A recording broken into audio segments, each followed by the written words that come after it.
சின்ன கிராமம் திண்டுக்கல் பக்கத்துல எங்க அம்மாவுடைய ஊர். அங்க ஒருத்தர் இருந்தாரு, ஹாஜாபாய்னு ஒருத்தர் இருந்தார். ஒரு சாதாரண மனிதர், சைக்கிள்ல தான் வருவாரு. அவர் வருவாரு, ஃபுல்லா பாத்ரூம் எல்லாம் கிளீன் பண்ணுவாரு. காசு யார்ட்டையும் கேட்க மாட்டார், அவரா கிளீன் பண்ணுவாரு. பள்ளிவாசல கூட்டுவாரு. வெளியே இருந்து யாராவது தொழுகைக்கு வந்தாங்கன்னா அவங்க காரெல்லாம் கழுவி விடுவாரு.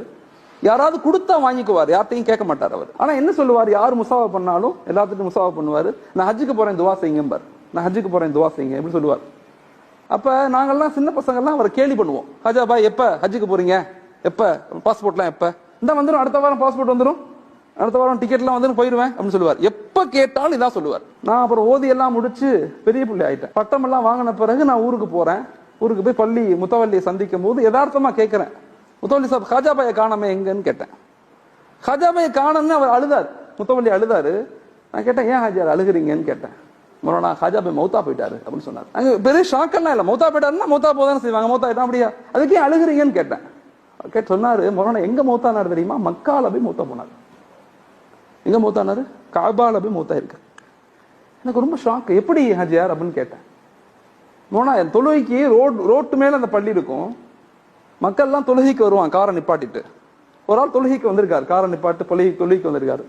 தொழுதுட்டு அவர் போகும்போது சாப்பாடு வாங்கி தரட்டுமா, காரெல்லாம் துடைக்கட்டுமான்னு ஹாஜாபாய் கேட்கிறாரு.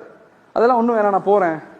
அவர் போகும்போது முசாவா பண்ணிருக்காரு. போய் முசாவா பண்ணி நல்லா துவா இருக்கீங்களா, துவா செய்யுங்க, ஹஜ்ஜுக்கு போறேன்னு இருக்காரு. அவர்கிட்ட போய் அவர் கேட்டாரு, எந்த ஹஜ்ஜுக்கு போறீங்க, எப்ப போறீங்கன்னு கேட்டாரு. அதெல்லாம் தெரியல, ஹஜ்ஜுக்கு போறேன். எந்த டிராவல்ஸ்ல போறீங்கன்னு கேட்டிருக்காரு. அவர் டிராவல்ஸ்னா என்னன்னு தெரியாது அவருக்கு. இந்த கார்ல வந்தார்ல, இவர் டிராவல்ஸ் நடத்துறவர், இவர் எல்லாத்தையும் ஹஜ்ஜுக்கு அனுப்புறவர். முத்தவல்லியை கூப்பிட்டு கேட்டோடனே இப்படி சொன்ன உடனே ஒண்ணுமே செய்யல வந்தவர். ஹாஜாபாய் உங்கள்ட்ட பேக் இருக்குதா அப்படின்னு கேட்டார். எனக்கு ஒண்ணுமே இல்லை. ஒன்னு பேக்கை வாங்கி 2 ட்ரெஸ்ஸை வாங்கி என் கூட வருவீங்களான்னு கூட்டு போயிட்டார். நான் போய் அவரை சந்திச்சேன், திண்டுக்கல்ல ஹஜ் சர்வீஸ் வச்சிருக்காரு, நான் அவரை போய் சந்திச்சேன். ஹாஜாபாய் ஊர்னு அவர் அழுகிறார்.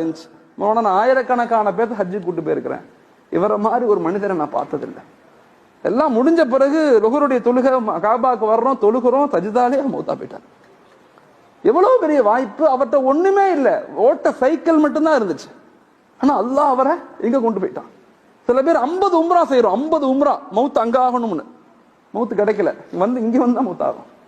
10 ஹஜ் செய்யறாங்க, அங்க மௌத்தா போகணும்னு, வாய்ப்பே இல்லை, இங்க வந்துதான் மௌத். மனிதர்களை யாரையுமே இவங்க தாழ்ந்தவங்க உயர்ந்தவங்க நினைக்காதீங்க. எல்லாரும் உலகத்துல எல்லாரும் உயர்ந்தவங்க தான், எல்லாம் நல்லவங்க தான்.